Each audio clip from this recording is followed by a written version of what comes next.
அண்மை செய்தி. தென்காசியில் கடையநல்லூர் கோவிலுக்குள் வெள்ள நீர் புகுந்ததால் பக்தர்கள் பெரும் அவதியடைந்திருக்கின்றனர். இதுகுறித்து அந்த பக்தர்கள் அளித்த பேட்டியை தற்போது பார்க்கலாம். வடக்கு கல்லடியம்மன் கோயில் தண்ணி ரொம்ப வெள்ளம் பெருக்கிறதுனால தண்ணி வெளியில் ஒன்றும் ஏற்ற முடியல. இங்கே இப்போ நடவடிக்கை எடுக்கும்படி தான்முறை கேட்டுக்கொள்கிறேன்.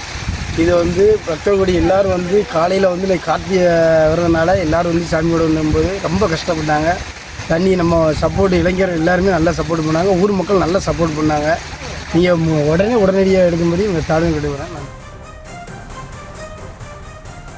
கூடுதல் விவரங்களோடு இணைகிறார் செய்தியாளர் ஐயனார். வணக்கம் ஐயனார். கோவிலுக்குள் வெள்ளம் புகுந்ததால் வெளியேற்ற எந்த மாதிரியான நடவடிக்கை அங்கு எடுக்கப்பட இருக்கிறது, அது குறித்த விவரங்கள்?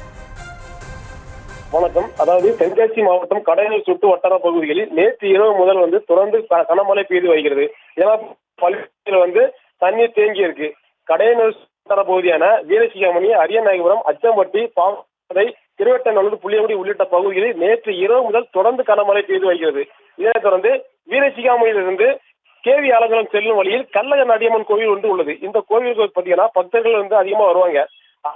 மழை பெஞ்சனால இந்த மழை நீர் இந்த கோயிலுக்குள்ள போயிருச்சு. சுமார் முழுக்கு தண்ணி தேங்கி இருந்தது.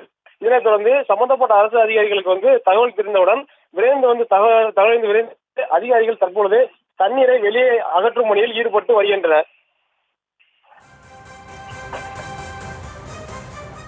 விவரங்களுக்கு நன்றி ஐயனார்.